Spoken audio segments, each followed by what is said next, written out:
Today I am going through episode 2 of Mageblade tips and tricks, and today I want to focus on defensive mechanics.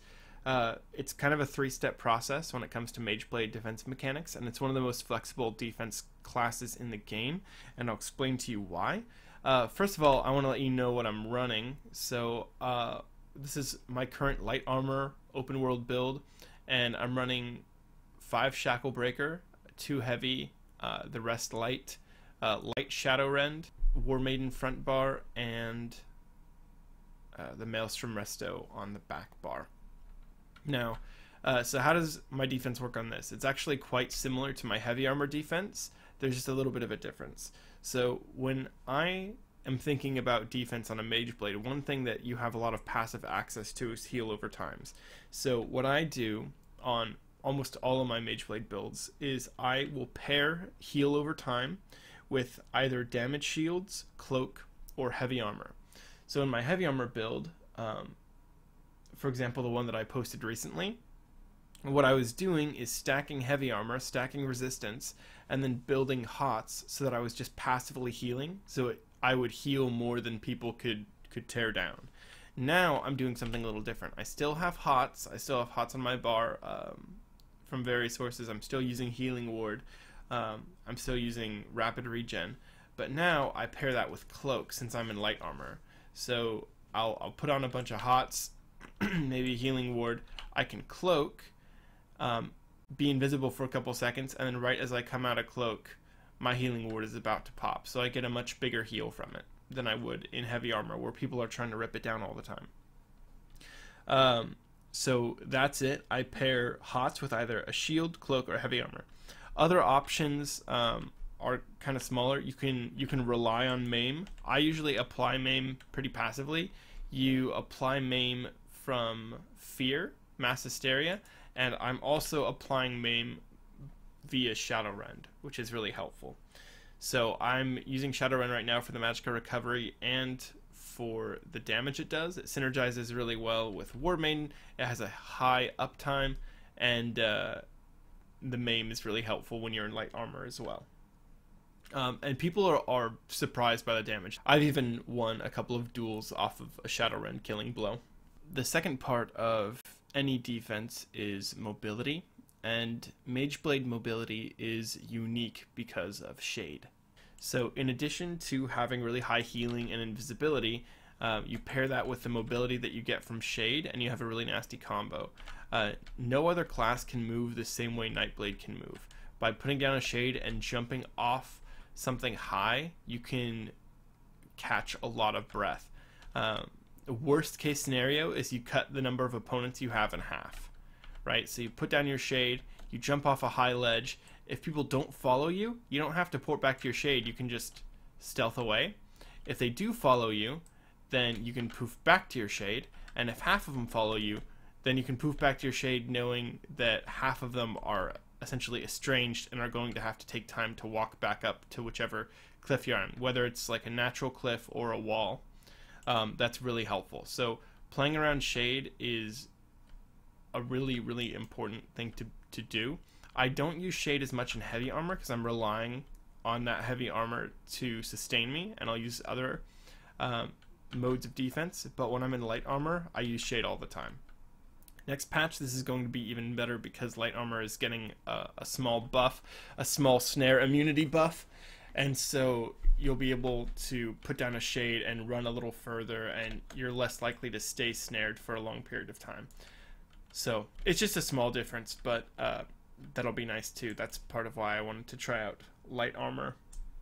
The third thing that you really want to focus on when you are on Mageblade defense is getting back on offense. It's easier to do on Mageblade than any other class in my opinion.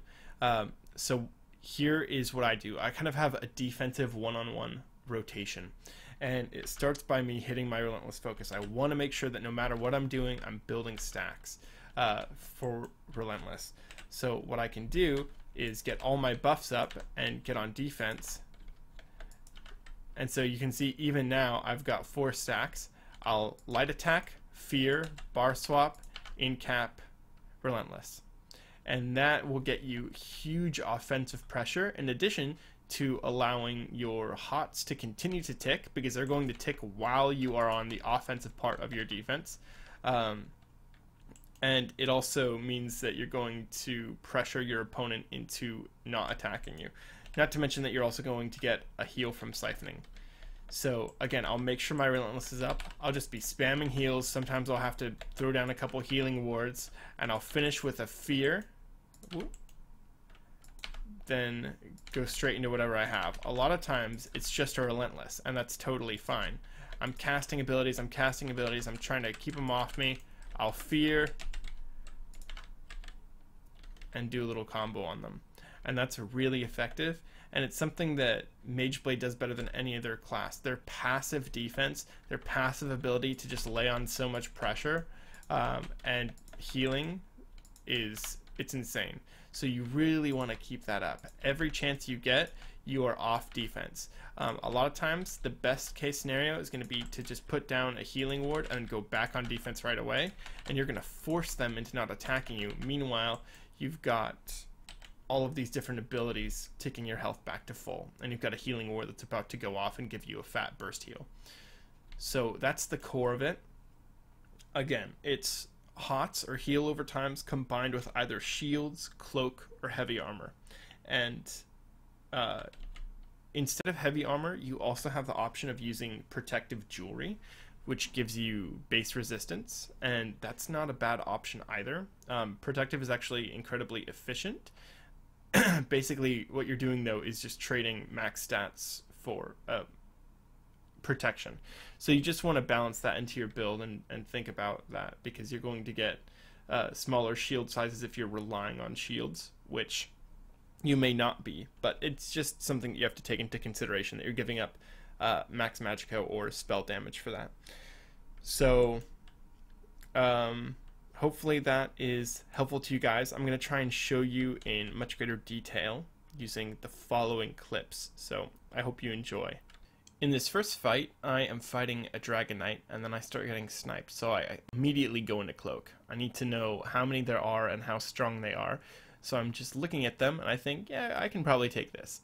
So I'll start poking. I'm going to try and pull this guy up. All three of them are Dragon Knights, and I think all three of them are using wings, so I have to be really careful about when I launch hard-hitting projectiles. They all jump at me, so I cloak again, and I'm going to try and get out a little bit. They're following me up, and I'm going to start by hitting the guy on horseback. I try and get a full combo, but I get CC'd by a Dragon Leap, but he doesn't heal, so I'm able to finish it with a roll dodge cancel Assassin's Will. Now there's only two of them. I have to keep up that pressure, I have to keep up that healing, but if I can charge another Assassin's Will, I can probably catch one off guard, and here it is, the second roll dodge, and I kill him. I'm really low, gotta put up the healing ward, gotta start applying pressure, I gotta get him off me. He's been maimed now, and I have all my healing up, so assuming that I don't hit myself with an Assassin's Will, I'm now pretty much in the clear. I just have to pin him down, get a Fear off, and there it is. He survives the Assassin's Will, but I just follow it up really quickly, so it's no big deal. This next fight is really good. This is a really hard-hitting Dragon Knight who times his wings very carefully. So I put up a healing ward, roll dodge backwards. I'm sitting on my path so I can get an additional hot, and I'm trying to put pressure on him so that he can't kill me. But now there is Magicka Warden, who of course comes in with an ult, so I'm pretty stressed here. This is a bad situation for me. I'm in light armor, I'm snared, and I've got two guys beating on me, so this isn't good. I'm trying to keep up my healing. I'm running low on Magicka, I'm trying to maim them. I fear them both, but I really gotta kill one of them. So I'm looking at this guy, he's not healing up. I break free, and I'm able to cancel the Assassin's Will on him. Now it's just me and the Dragon Knight, and the Dragon Knight is tough on his own, so I'm trying to use my melee attacks so that I'm not reflectable, because those wings can be brutal, and if I get caught off guard, I'll be in big trouble. So you can see he is trying to keep the wings up. I'm trying to tear them down. Luckily, I do have a couple melee options. I'm using Concealed Weapon, I'm using Soul Harvest, and then of course Shadow Rend also hits through that. So trying to make him burn time, burn Magicka, just waiting for the right opportunity. It finally comes up here. He's low health. He hasn't quite healed yet. He's starting to heal, and I don't want that, so I fear him, and I do the whole little combo on him. And then right at the end of the combo, he's about to die, and he gets a healing ward. Oh, so that's so annoying. So I rip down the healing ward, finish him off, and where is he? Now this guy's back, and he's the one that cast that darn healing ward, saving his friend's life temporarily. But luckily, they weren't able to stay alive together. So now it's another 1v1. And so I'm able to just keep the pressure up, his endgame healing there is really strong. Like, he's close to death, but I get another Assassin's Will up, and it's over. This next fight is a bigger one. This is myself and Aslan. We also have Caitlyn in group, but she is kind of off doing her own thing. She's outside of the tower. So Aslan and I are trying to take on this organized dig group. We know they're in comms, and we know that they're going to kind of relentlessly pursue us. So we have this scatter shot set up in the back so that we can do some extra damage to them. I accidentally roll off, but no worries, because I had a shade down, so it worked out anyways. The Earth Gore goes off, so now we're following up, trying to kill the healers before they come back up. Luckily, a lot of these guys are really squishy, which allows us to split them up and take them out one at a time. Like that guy, I essentially one-shot. So it's not too bad here. They're not doing a good job of staying together. They're not getting their cross heals. Aslan and I are just picking them off one at a time. This one tries to escape, but no siree, you're not going anywhere. And here's where things start to get a little interesting. They all respawn and come back. Here we're looking for the last Nightblade who we know is around, and right as we're looking for him, in comes the next wave, and it gets kind of intense. So we're trying to watch out for anything that could reflect back at us, because that's going to be a defensive challenge. And now we have all these guards up here, so I fear them.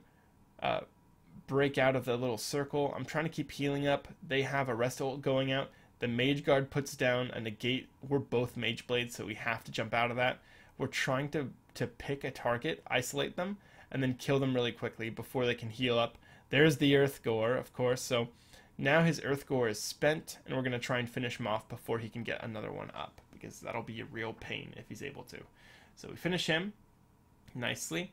The other two start strafing, they start running away, but we're able to cripple one of them, and he changes directions. But we're just going to keep on him, and we get him. Now, Aslan and I are both pretty low, so I decide to back off, put down a shade, see what I can do here.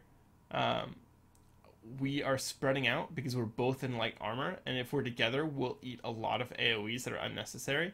But now Aslan has gone down, so I port back to my shade, I cloak up the stairs. I'm going to try and cloak off the side. I'll come back up if it's viable, but if no one follows me, if no one sees me, I'm just going to walk away. And it looks like no one actually knows where I am, so I am out. The next fight I'm actually just going to let play out, and I hope you enjoy watching it. We're going to have to jump off and do the thing. Yeah, I'm down the bottom floor. I have my shade up top though. And bloop. Wait, what? Oh, I just shaded. I'm back up. Oh, I was like, why? Why'd you leave me? My resto's out for both of us. I'm dropping down to the bottom floor and I'll shade back up in a sec. No, it's all good. I made it back up. I'm gonna switch towers. You've got quite a few. Smart. I'm gonna drop a shade top floor and drop down bottom for a second. Go back top. Why would I come back up and take that for you? Here, jump off My the resto side. too. Oh, yeah. I'm dead. No, I'm not. I got you. Okay, And back up. Suckers.